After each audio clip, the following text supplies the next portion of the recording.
سورۃ الانعام کی آیت نمبر 61 سورۃ الانعام کا 8واں رکوع اور 7ویں پارے کا 14واں رکوع۔ وَهُوَ الْقَاهِرُ فَوْقَ عِبَادِهِ، اور وہی غالب ہے اپنے بندوں پر۔ اللہ تعالی غالب ہے، وہ جو چاہے کرے۔ بندہ جتنے بھی منصوبے بنا لے مگر ہوتا وہی ہے جو رب چاہتا ہے۔ تو بندے کو چاہیے کہ وہ اللہ کے حضور جھک جائے اور اس کی فرمانبرداری کرے۔ جب رب راضی ہوگا تو دنیا بھی سنور جائے گی اور آخرت بھی سنور جائے گی۔ وَيُرْسِلُ عَلَيْكُمْ حَفَظَةً، اور تم پر نگہبان بھیجتا ہے۔ حفظہ، حفاظت کرنے والے۔ فرشتے جن کو کرامن کاتبین کہتے ہیں، وہ انسان کی نیکیاں اور برائیاں لکھتے رہتے ہیں۔ ہر آدمی کے ساتھ 2 فرشتے ہیں، ایک سیدھی طرف، دوسرا الٹی طرف۔ نیکیاں سیدھی طرف کا فرشتہ لکھتا ہے اور برائیاں الٹی طرف کا فرشتہ لکھتا ہے۔ بندوں کو چاہیے کہ ہوشیار رہیں، اس بات کی فکر رکھیں کہ ہم جو بول رہے ہیں، جو کر رہے ہیں، وہ نامہ اعمال میں لکھا جا رہا ہے۔ گناہ کرنے سے، برائیاں کرنے سے بچیں، کیونکہ ہر ایک عمل لکھا جاتا ہے، اور روز قیامت وہ نامہ اعمال تمام مخلوق کے سامنے پڑھا جائے گا تو گناہ کتنی رسوائی اور ذلت کا سبب ہوں گے۔ اللہ پناہ دے، آمین ثم آمین۔ حضرت امام غزالی علیہ رحمہ نے بڑی پیاری مثال سے ہمیں سمجھایا۔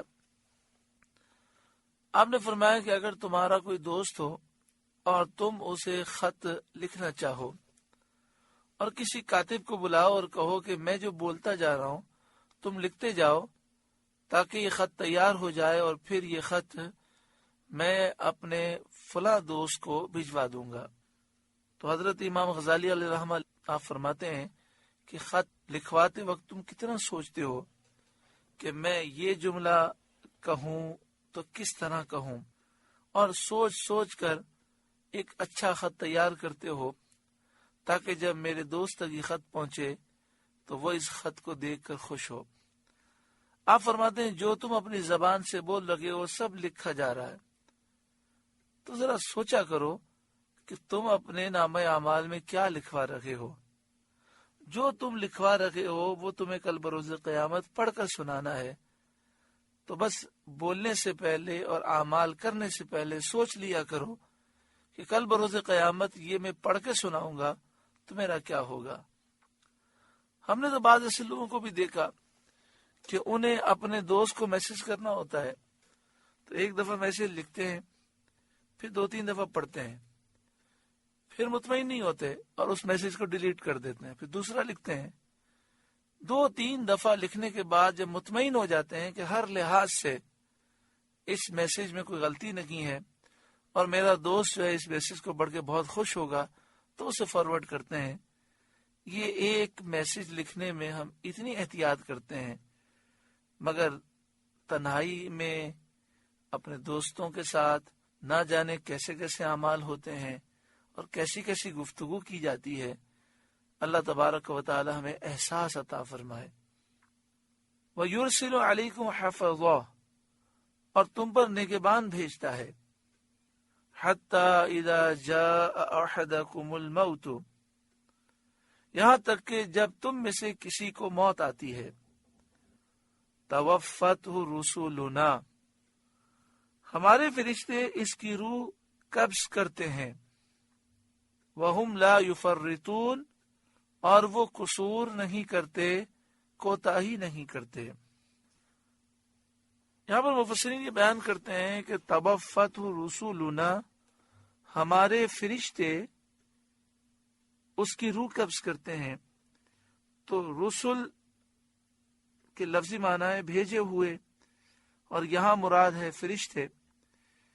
تو سوال یہ ہے کہ یہاں پر جمع کسی کا کیوں ہے؟ حالانکہ روح تو ملک الموت قبض کرتے ہیں اور وہ تو واحد ہیں، ایک فرشتہ ہیں۔ تو مراد یہ ہے کہ یہاں پر جمع کا صیغہ تعظیم کے لیے ہے۔ 4 فرشتے سب سے افضل و اعلیٰ ہیں۔ سارے فرشتوں کے سردار حضرت جبریل ہیں، لیکن حضرت ملک الموت بھی ان فرشتوں کے سردار ہیں جو آپ کے ماتحت ہیں اور جن کو ڈیوٹی حضرت ملک الموت دیتے ہیں۔ حضرت میکائیل، ان کے ماتحت بھی کئی فرشتے ہیں، تو اس لحاظ سے ان کی تعظیم کے لیے جمع کا صیغہ ہے۔ اور بعض مفسرین نے فرمایا کہ یہاں رسولنا سے مراد ملک الموت بھی ہیں اور ملک الموت کے ساتھ وہ فرشتے بھی ہیں جو ان کے مددگار ہیں۔ جب کسی کی موت کا وقت آتا ہے تو ملک الموت اللہ کے حکم سے اپنے مددگار فرشتوں کو اس کی روح قبض کرنے کا حکم دیتے ہیں۔ پھر وہ مددگار فرشتے جسم سے روح نکالتے ہیں۔ جب روح حلق تک پہنچ جاتی ہے تو پھر ملک الموت خود قبض فرماتے ہیں۔ وَهُمْ لَا يُفَرِّطُونَ، وہ قصور نہیں کرتے، کوتاہی نہیں کرتے، یعنی حکم کی تعمیل کرتے ہیں اور حکم کی تعمیل میں ان سے کوئی کوتاہی واقع نہیں ہوتی۔ ان کے عمل میں سستی نہیں ہے، ان کے عمل میں تاخیر نہیں ہے، اپنے فرائض ٹھیک وقت پر ادا کرتے ہیں۔ ان سے غلطی کا امکان نہیں ہے۔ جس کی روح قبض کرنے کا حکم ہوتا ہے اسی کی روح قبض کرتے ہیں، غلطی میں کسی اور کی روح قبض نہیں کرتے۔ بعض لوگ حضرت ملک الموت کا اپنی گفتگو میں مذاق اڑاتے ہیں، نعوذ باللہ من ذالک۔ کسی ظالم کو دیکھیں وہ مرتا ہی نہیں ہے تو کہتے ہیں ملک الموت اس کو بھول گئے۔ کبھی ایسا ہو کہ ایک شخص کا انتقال ہو اور برابر میں دوسرا شخص بھی ہو، ایکسیڈنٹ ہوا، ایک ہلاک ہو گیا، دوسرا بچ گیا، تو کہتے ہیں ملک الموت سے غلطی ہو گئی۔ یہ کلمات کفر ہیں۔ بندہ اس طرح فرشتے کی توہین کر کے کافر ہو جاتا ہے۔ لوگوں کو ہنسانے کے لیے لوگ اپنا ایمان برباد کر دیتے ہیں۔ اگر کوئی اس طرح کی بات کرے تو ہمیں ہنسنا بھی نہیں چاہیے۔ ایسی غلط بات پر ہنسنا بھی کفر ہے۔ صاف کہتے ہیں کہ آپ کیسی بات کرتے ہیں، یہ بات آپ کی بالکل غلط ہے، آپ توبہ کریں۔ ثم ردوا الی اللہ مولاہم الحق، پھر پھیرے جاتے ہیں اپنے سچے مولا اللہ کی طرف۔ ثم پھر ردو لوٹائے جاتے ہیں، پھیرے جاتے ہیں الی اللہ اللہ کی طرف، مولاہم الحق جو ان کا سچا مولا ہے۔ یعنی مرنے کے بعد لوگ اللہ کے حضور حاضر ہوتے ہیں۔ الا سن لو، لہ الحکم، اسی کا حکم ہے، کل بروز قیامت اس کے سوا کوئی حکم کرنے والا نہیں۔ وہو اسرع الحاسبین، اور وہ سب سے جلد حساب کرنے والا ہے، کیونکہ اس کو سوچنے، جانچنے، شمار کرنے کی حاجت نہیں جس میں دیر ہو۔ دیر لگتی ہے سوچنے میں، جانچنے میں، شمار کرنے میں، اللہ تعالیٰ کو ان چیزوں کی حاجت نہیں۔ وہو اسرع الحاسبین، وہ سب سے جلد حساب کرنے والا ہے۔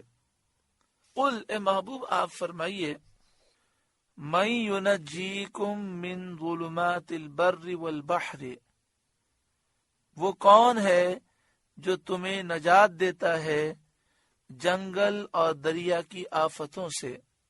قل، اے محبوب آپ فرمائیے، من، وہ کون ہے، ینجیکم، جو تمہیں نجات دیتا ہے، من ظلمات البر، خشکی کے اندھیروں، والبحر، اور دریا کے اندھیروں سے، یعنی جنگل اور دریا کی آفتوں سے، تدعونہ تضرعا وخفیہ، جسے پکارتے ہو گڑ گڑا کر اور آہستہ۔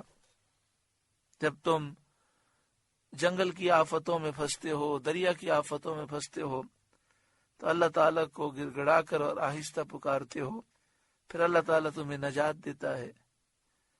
تو ذرا سوچو، جو تمہیں ان مصیبتوں سے نجات دیتا ہے، تم اس کی عبادت نہیں کرتے اور بے جان پتھروں کو خدا سمجھ کر پوچھتے ہو۔ لئن انجانا من ہذہ لنکونن من الشاکرین، کہ اگر وہ ہمیں اس سے بچاوے تو ہم ضرور احسان مانیں گے۔ یعنی جب مصیبت آتی ہے تو تم کہتے ہو اے اللہ تو ہمیں اس سے بچا لے، اگر تو ہمیں بچا لے گا تو ہم شکر گزار ہو جائیں گے، تیرے فرمانبردار ہو جائیں گے۔ اس آیت میں کفار کو تنبیہ کی گئی ہے کہ خشکی اور تری کے سفروں میں جب وہ آفات میں مبتلا ہو کر پریشان ہوتے ہیں اور ایسی مصیبتیں اور ایسے شدائد اور احوال پیش آتے ہیں جن سے دل کانپ جاتے ہیں، خطرات دلوں کو بے چین اور مضطرب کر دیتے ہیں، اس وقت بت پرست بھی بتوں کو بھول جاتا ہے اور اللہ تعالیٰ ہی سے دعا کرتا ہے، اسی کی جناب میں تضرع زاری کرتا ہے اور کہتا ہے کہ اس مصیبت سے اگر تو نے نجات دی تو میں شکر گزار ہو جاؤں گا اور تیرا حق کے نعمت بجا لاؤں گا، میں تیرے سوا کسی اور کی پوجا نہیں کروں گا۔ قل اللہ ینجیکم منہا، اے محبوب آپ فرمائیے اللہ تمہیں نجات دیتا ہے اس سے، ومن کل کرب، اور ہر بے چینی سے اللہ نجات دیتا ہے، ثم انتم تشرکون، پھر تم شریک ٹھہراتے ہو اور بجائے شکر گزاری کے ایسی بڑی ناشکری کرتے ہو کہ خدا کو چھوڑ کر، اللہ کو چھوڑ کر بتوں کو پوجتے ہو، اور یہ جانتے ہوئے بھی کہ بت نکمے ہیں، باطل ہیں، مردود ہیں، کسی کام کے نہیں، پھر انہیں اللہ کا شریک کرتے ہو، کتنی بڑی گمراہی ہے۔ یہاں تو مشرکین کا رد ہے، لیکن ایک مسلمان کو آج کل کے حالات پر سوچنا چاہیے کہ جب اللہ تعالیٰ نعمتیں دیتا ہے، تھوڑی دولت آ جاتی ہے، اچھا بنگلہ ہو جاتا ہے، کاریں ہوتی ہیں، فیکٹریاں ہوتی ہیں، تو نہ جانے ہمارے مسلمان بھائیوں کو کیا ہو جاتا ہے۔ عورتیں انتہائی بے پردہ، فیشنیبل، نوجوان بالکل انتہائی دین سے دور، اور دن رات گناہوں بھری زندگی، پھر ایسے حالات میں شادی کا موقع آ جائے تو الامان والحفیظ اتنے گناہ کیے جاتے ہیں کہ جن کو بیان کرتے ہوئے شرم آتی ہے، اور پھر گناہوں کو گناہ نہیں سمجھتے، سمجھایا جائے تو ناراض ہو جاتے ہیں اور کہتے ہیں کہ یہ تو مولوی دقیانوسی باتیں کرتے ہیں۔ لیکن جب بیماری آ جاتی ہے، پریشانی آ جاتی ہے، کاروبار میں اتنا نقصان ہوتا ہے کہ کروڑ پتی آدمی کا دیوالیہ نکل جاتا ہے، اسے اپنا بنگلہ، اپنی کاریں، اپنی فیکٹریاں سب بیچنی پڑتی ہیں، اور پائی پائی کا محتاج اور روٹی روٹی کا محتاج ہو جاتا ہے، مختلف بیماریاں آ جاتی ہیں، تو اس وقت پھر وہ کس قدر عاجزی رکھتا ہے، پھر وہ دعائیں بھی کر رہا ہوتا ہے، وظائف بھی پڑھ رہا ہوتا ہے، پھر اس وقت وہ سچی پکی توبہ بھی کرتا ہوگا، بسا اوقات یہ خیال بھی آتا ہوگا کہ اب اگر مجھے دوبارہ نعمتیں ملی تو میں ایسا نہیں کروں گا، پھر اللہ تعالیٰ کرم فرمائے، پھر دولت کی فراوانی ہو تو پھر یہی جملہ کہ بچے نہیں مانتے، کیا کریں۔ ذرا سوچیں، جس رب نے ہزاروں لاکھوں کروڑوں آفتوں، بلاؤں، مصیبتوں، بیماریوں سے محفوظ رکھا اور نعمتیں عطا فرمائی، کیا ہمیں ناشکری کرنی چاہیے؟ کیا ہمیں بے پردگی کرنی چاہیے؟ کیا ہمیں آنکھوں کا زنا کرنا چاہیے؟ کیا ہم میوزک سنیں، گانے سنیں؟ کیا ہم شریعت کی نافرمانی کریں؟ بلکہ ہمیں تو شکر زیادہ کرنا چاہیے، اور جتنا شکر کریں گے اتنا نعمتوں میں مزید اضافہ ہوگا۔ آگے ارشاد فرمایا، قل، اے محبوب آپ فرمائیے، هو القادر، وہ قادر ہے، علی ان یبعث علیکم عذابا من فوقکم، کہ تم پر عذاب بھیجے تمہارے اوپر سے۔ اللہ اکبر۔ یہ آیت کریمہ ایک ڈر رکھنے والے کے دل کو ہلا دیتی ہے۔ یہ آیت کریمہ ایک ایسی آیت ہے کہ جس سے دل لرز جاتا ہے۔ ہمیں ڈرنا چاہیے، جو رب نعمتیں دیتا ہے وہ جب چاہے لے سکتا ہے. ایک لمحہ اس سے بھی کروڑویں حصے سے بھی پہلے اللہ تعالیٰ چاہے تو سب کچھ تباہ کر دے. کس بات پر انسان غرور کرتا ہے؟ کیوں شریعت کی نافرمانی کرتا ہے؟ قل اے محبوب آپ فرمائیے هو القادر، وہ قادر ہے، علی ان یبعث علیکم عذابا من فوقکم، کہ تم پر عذاب بھیجے تمہارے اوپر سے، او من تحت ارجلکم، یا تمہارے پاؤں کے تلے سے، نیچے سے، او یلبسکم شیعا، یا تمہیں بھیڑا دے مختلف گروہ کر کے، آپس میں تمہاری لڑائی ہو جائے، وَيُذِيقَ بَعْدَكُمْ بَأْسَ بَعْدٍ، اور ایک کو دوسرے کی سختی چکھائے. اوپر سے عذاب، بارشیں، سخت بارشیں، بجلی کا گرنا، طوفان، آندھیاں، نیچے سے عذاب، زمین کا پھٹ جانا، زمین کا دھس جانا، اسی طرح زلزلے. اور یہ بھی فرمایا گیا کہ اللہ تعالیٰ اس پر بھی قادر ہے کہ تمہاری آپس میں لڑائیاں ہو جائیں. کبھی کبھی ایسا بھی ہوتا ہے کہ جب انسان اللہ کی نافرمانی کرتا ہے تو گناہوں کی نحوست کی وجہ سے آپس کی محبتیں ختم ہو جاتی ہیں. پھر گھر میں محبت نہیں رہتی، رشتہ داروں میں محبت نہیں رہتی. آج یہی کچھ ہو رہا ہے. انظر، دیکھو، کیف نصرف الآیات لعلہم یفقہون، ہم کیوں کر طرح طرح سے آیتیں بیان کرتے ہیں کہ کہیں ان کو سمجھ ہو. دیکھو کیسے ہم آیتیں پھیر پھیر کر بیان کرتے ہیں تاکہ وہ سمجھیں. مفسرین کا اس میں اختلاف ہے کہ اس آیت سے کون لوگ مراد ہیں. مفسرین کی ایک جماعت نے کہا کہ اس سے امت محمدیہ صلی اللہ تعالی علیہ وآلہ وسلم مراد ہے، اور آیت انہی کے حق میں نازل ہوئی. بخاری شریف کی حدیث میں ہے کہ جب یہ نازل ہوا کہ وہ قادر ہے تم پر عذاب بھیجے تمہارے اوپر سے، تو سید عالم صلی اللہ علیہ وآلہ وسلم نے فرمایا تیری ہی پناہ مانگتا ہوں. اور جب یہ نازل ہوا کہ یا تمہارے پاؤں کے نیچے سے، تو آپ صلی اللہ علیہ وآلہ وسلم نے فرمایا میں تیری ہی پناہ مانگتا ہوں.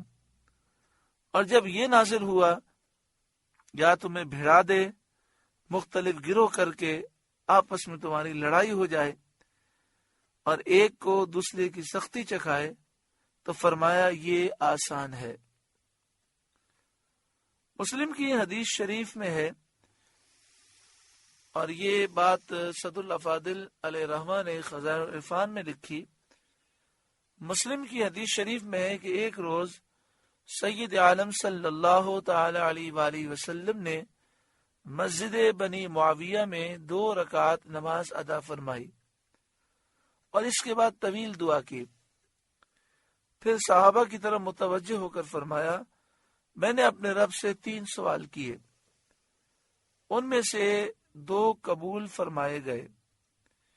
ایک سوال تو یہ تھا کہ میری امت کو قحط عام سے ہلاک نہ فرمائے، یہ قبول ہوا، یعنی نبی اکرم صلی اللہ علیہ وآلہ وسلم کی پوری امت قحط سے ہلاک نہیں ہوگی. ایک یہ تھا کہ انہیں غرق سے عذاب نہ فرمائے، یہ بھی قبول ہوا، یعنی امت محمدیہ صلی اللہ علیہ وآلہ وسلم کو طوفان اور سیلاب میں غرق کر کے ہلاک نہ کیا جائے گا. اور فرمایا تیسرا سوال یہ تھا کہ ان میں باہم جنگ و جدال نہ ہو، ان میں آپس میں لڑائی نہ ہو، یہ قبول نہیں ہوا، یعنی اس سے مجھے روک دیا گیا. وَكَذَّبَ بِهِ قَوْمُكَ وَهُوَ الْحَقُّ، اور اس کو جھٹلایا تمہاری قوم نے حالانکہ یہی حق ہے. وَكَذَّبَ بِهِ قَوْمُكَ، آپ کی قوم نے اسے جھٹلا دیا. بھی میں یا تو قرآن مراد ہے یا عذاب کا نازل ہونا مراد ہے. ایک معنی یہ ہے کہ آپ کی قوم نے قرآن کو جھٹلا دیا، اور ایک معنی یہ ہے کہ آپ کی قوم نے عذاب کے نازل ہونے کو جھٹلا دیا حالانکہ وہ حق ہے۔ قل لست علیکم بوکیل، آپ فرما دیجئے میں تم پر وکیل نہیں ہوں، میرا کام ہدایت ہے، قلوب کی ذمہ داری مجھ پر نہیں، تم ایمان نہیں لاؤ گے، تم اپنا نقصان کرو گے۔ لکل نبأ مستقر، ہر خبر کا ایک وقت مقرر ہے، یعنی اللہ تعالیٰ نے جو خبریں دی ہیں ان کے لیے ایک وقت مقرر ہے، ان کا وقوع ٹھیک اسی وقت ہوگا۔ عذاب کی جو خبریں ہیں، عذاب اپنے وقت پر آئے گا۔ وسوف تعلمون، اور ان قریب جان جاؤ گے۔ وَإِذَا رَأَيْتَ الَّذِينَ يَخُوضُونَ فِي آيَاتِنَا، اور اے سننے والے جب تو انہیں دیکھے جو ہماری آیتوں میں پڑھتے ہیں، یعنی ہماری آیتوں کا مذاق اڑاتے ہیں، تانا دیتے ہیں، فضول اور ناجائز انداز میں بحث کرتے ہیں، فَأَعْرِضْ عَنْهُمْ، تو ان سے منہ پھیر لے اور ان کے ساتھ نہ بیٹھ، حَتَّى يَخُوضُوا فِي حَدِيثٍ غَيْرِهِ، جب تک اور بات میں پڑھیں، جب تک وہ ایسی بات کر رہے ہیں وہاں سے اٹھ جا۔ وَإِمَّا يُنْسِيَنَّكَ الشَّيْطَانُ فَلَا تَقْعُدْ بَعْدَ الذِّكْرَى مَعَ الْقَوْمِ الظَّالِمِينَ، اور جو کہیں تجھے شیطان بھلا دے تو یاد آنے پر ظالموں کے پاس نہ بیٹھ۔ اگر بھول سے بھی ان ظالموں کے ساتھ بیٹھ جائیں تو یاد آئے تو وہاں سے اٹھ جائیں۔ جو کافر ہیں، یہود و نصارہ ہیں، ہندو ہیں، مجوسی ہیں، بد عقیدہ بد مذہب ہیں، قادیانی ہیں، صحابہ کرام اولیاء اہل بیت کے گستاخ ہیں، رسول اللہ صلی اللہ علیہ وآلہ وسلم کے بے ادب ہیں، حضور کی شان پر اعتراض کرنے والے ہیں، وہ سارے ظالم ہیں اور ان کے ساتھ نہیں بیٹھنا چاہیے۔ اگر بھول سے بیٹھ جائیں، یاد آئے تو اٹھ جائیں۔ وَمَا عَلَى الَّذِينَ يَتَّقُونَ مِنْ حِسَابِهِمْ مِنْ شَيْءٍ، اور پرہیزگاروں پر ان کے حساب سے کچھ نہیں، یعنی جو تانا دینے والے ہیں، مذاق اڑانے والے ہیں، اس کا گناہ انہی پر ہے، انہی سے اس کا حساب ہوگا، پرہیزگاروں پر کچھ بھی نہیں ہے۔ مسلمانوں نے کہا تھا کہ ہمیں گناہ کا اندیشہ ہے، جبکہ ہم انہیں چھوڑ دیں اور منع نہ کریں، اس پر یہ آیت نازل ہوئی۔ جب یہ فرمایا گیا کہ ایسے لوگوں سے دور ہو جاؤ، تو مسلمانوں نے کہا کہ اگر ہم دور ہو گئے تو پھر ہم انہیں منع نہیں کریں گے اور ہم گناہگار ہوں گے۔ تو فرمایا تم اپنے ایمان کی حفاظت کرو اور ان کی بکواس کے وقت ان سے دور ہو جاؤ، اور یہ جو بکواس کریں گے اس کا گناہ ان کے اوپر ہے، تم سے اس کے بارے میں حساب نہیں لیا جائے گا۔ وَلَكِنْ ذِكْرَى لَعَلَّهُمْ يَتَّقُونَ، ہاں نصیحت دینا شاید وہ باز آئیں، یعنی نصیحت کرنے کے لیے تو تم ان کے پاس جا سکتے ہو اور انہیں حق بات بتاؤ اور کہو کہ یہ تم کفر کر رکھے ہو، یہ نبی کی گستاخی ہے، اس سے بچو، لیکن اس کے علاوہ تم ان سے اپنے آپ کو دور رکھو۔ اس آیت سے معلوم ہوا کہ بے دینوں کی جس مجلس میں دین کا احترام نہ کیا جاتا ہو، مسلمانوں کو وہاں بیٹھنا جائز نہیں۔ اس سے ثابت ہو گیا کہ کفار اور بے دینوں کے جلسے جن میں وہ دین کے خلاف تقریریں کرتے ہیں، ان میں جانا، سننے کے لیے شرکت کرنا جائز نہیں، اور رد کرنے کے لیے، جواب دینے کے لیے جانا یہ اظہار حق ہے اور یہ ممنوع نہیں۔ اس آیت سے معلوم ہوا کہ پند و نصیحت اور اظہار حق کے لیے ان کے پاس بیٹھنا جائز ہے۔ جیسے علماء مناظرہ کرنے کے لیے جاتے ہیں، ان کا رد کرنے جاتے ہیں، اس کی اجازت ہے۔ وَذَرِ الَّذِينَ اتَّخَذُوا دِينَهُمْ لَعِبًا وَلَهْوًا، اور چھوڑ دے ان کو جنہوں نے اپنا دین ہنسی کھیل بنا لیا، وغرتہم الحیات الدنیا، اور انہیں دنیا کی زندگی نے فریب دیا، وذکر بہ ان تبصل نفس بما کسبت، اور قرآن سے نصیحت کرو کہ کہیں کوئی جان اپنے کیے پر پکڑی نہ جائے، یعنی انہیں شرعی احکام بیان کرو تاکہ یہ گناہوں سے توبہ کریں اور اپنے جرائم کے سبب عذاب جہنم میں گرفتار نہ ہوں۔ لیس لہا من دون اللہ ولی ولا شفیع، اللہ کے سوا نہ اس کا کوئی حمایتی ہو نہ سفارشی۔ جس کا خاتمہ کفر پر ہوا، کل بروز قیامت نہ کوئی اس کا دوست کام آئے گا اور نہ کوئی اس کی سفارش کرے گا۔ وَإِن تَعْدِلْ كُلَّ عَدْلٍ لَا يُؤْخَذْ مِنْهَا، اور اگر اپنے عوض سارے بدلے دے تو اس سے نہ لیے جائیں۔